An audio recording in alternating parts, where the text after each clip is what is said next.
ល្ងាចថ្ងៃសុក្រមួយមិត្តភក្តិជិតស្និទ្ធពីរនាក់គឺកញ្ញាដាលីសនិងកញ្ញាសុជាតាបាននាំគ្នាទៅស្នាក់នៅផ្ទះសំណាក់ចាស់មួយកន្លែងក្បែរមាត់ទន្លេពួកគេទាំងពីរតែងតែចូលចិត្តភាពព្រឺព្រួចនិងចូលចិត្តថតរូបលេងជាមួយគ្នាបន្ទាប់ពីញ៉ាំអាហារពេលល្ងាចរួចរាល់ពួកគេក៏ត្រឡប់ចូលបន្ទប់គេងដែលមានបរិយាកាសស្ងាត់ជ្រងំនិងមានពន្លឺស្រអាបស្រអាបដាលីសយើងថតរូប selfie លេងមួយទៅយប់នេះស្ងាត់ល្អសុជាតានិយាយទាំងញញឹមដាលីសក៏យល់ព្រមរួចទាញទូរស័ព្ទដៃមកបើកកាមេរ៉ាខាងមុខពួកគេទាំងពីរក៏អង្គុយផ្អឹបគ្នាហើយញញឹមដាក់កាមេរ៉ា1 2 3ដាលីសរាប់រួចចុចថតរូបថតជាច្រើនសន្លឹកត្រូវបានថតជាប់គ្នាពេលពួកគេមើលរូបថតវិញដាលីសក៏សាយកកក្អាយនឹងមុខមាត់កំ pl ៃរបស់មិត្តភក្តិតែស្រាប់តែសុជាតាប្រែជាស្លេកស្លាំងដៃនាងញ័រតិចៗខណៈដែលមីរៀមដៃនាងកំពុងចង្អុលទៅកាន់រូបថតមួយសន្លឹកដាលីសមើលរូបនេះសំឡេងសុជាតាស្អកបន្តិច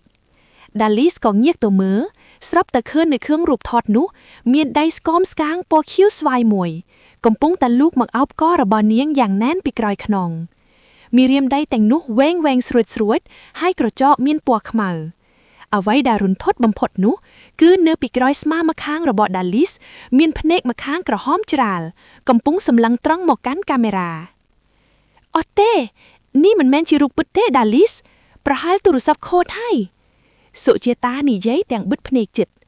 ដាលីសក៏ចាប់ផ្ដើមភ័យញ័រដូចគ្នាពួកគេទាំងពីរក៏ព្រមព្រៀងគ្នាមិនជឿហើយគិតថាវាគ្រាន់តែជាបញ្ហាកាមេរ៉ាដាលីសក៏លុបរូបនោះចោលរួចពួកគេក៏សម្រេចចិត្តថតម្ដងទៀតប្រហែលយើងថតពេលងងឹតពេកហើយដាលីសនិយាយតាំងញ័រមាត់ពួកគេក៏ថតម្ដងទៀតពេលពួកគេមើលរូបថតនោះវិញស្រាប់តែឃើញថាដៃស្គមស្កាងពណ៌ខៀវស្វាយនោះបានលូកមកអាបករបស់ដាលីសកាន់តែជិតទៅជិតហើយលើកនេះនៅពីក្រោយខ្នងរបស់ដាលីសគឺមានភ្នែកទាំងគូរបស់នាងកំពុងបើកធំសម្លឹងមើលមកកាន់កាមេរ៉ានៅលើថ្ងាសរបស់នាងមានពាក្យថាអ្នកបន្ទាប់សរសេរដោយឈាមពួកគេទាំងពីរភ័យលាស់ប្រលឹងលែងហ៊ានមើលរូបថតទៀតហើយពេលពួកគេងាកមើលកញ្ចក់នៅក្នុងបន្ទប់ស្រាប់តែឃើញរូបភាពស្ត្រីម្នាក់មែនតែនឆោឲ្យពួកគេទាំងទឹកមុខសាហាវក្រខៅបំផុតស្ត្រីខ្មោចមូសលូកដៃមករុំករបស់ដាលីសរឹតកាន់តែណែនរហូតដល់ដាលីសដកដង្ហើមលែងរួចសុជាតាស្រែកយំយ៉ាងខ្លាំងរត់ទៅបើកទ្វារតែទ្វារបន្ទប់ត្រូវបានផ្ទះខ្ជាត់ដោយកម្លាំងអីម្យ៉ាងសុជាតាឃើញមិត្តភក្តិកំពុងប្រកាសនាងក៏ស្រែកយំយ៉ាងខ្លាំងរួចនឹកឃើញដល់វត្ថុស័ក្តិសិទ្ធិដែលម៉ាក់នាងបានឲ្យជាប់នឹងខ្លួននាងប្រញាប់យកទៅដាក់ផ្អឹបនឹងដៃខៀវស្វាយនោះដែលកំពុងច្របាច់កដាលីសភ្លាមនោះសំឡេងស្រែកយ៉ាងលីងលើយនិងគួរឲ្យរន្ធត់បានបន្លឺឡើងពេញបន្ទប់រូបកាយខ្មោចស្រីនោះក៏រលាយបាត់ទៅជាផ្សែងខ្មៅរួមជាមួយសំឡេងទ្វារបន្ទប់ដែលរបើកចេញដោយខ្លួនឯងយ៉ាងខ្លាំង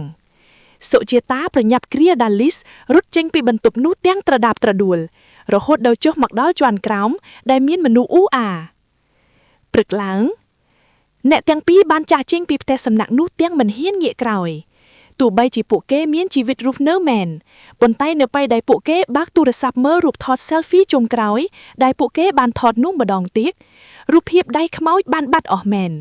តែនៅក្នុងកែវភ្នែករបស់ដាលីសនៅក្នុងរូបថតនោះបែរជាមានរូបភាពស្រមោលស្ត្រីម្នាក់កំពុងអង្គុយញញឹមដាក់កាមេរ៉ាទៅវិញចាប់ពីថ្ងៃនោះមកដាលីសតែងតែមានអារម្មណ៍ថាមាននរណាម្នាក់ដើរតាមពីក្រោយនាងជានិច្ចហើយរាល់ពេលដែលនាងមើលកញ្ចក់នាងតែងតែឮសំឡេងខ្សឹបតិចៗថាយើងនៅចាំអញនៅឡើយទេ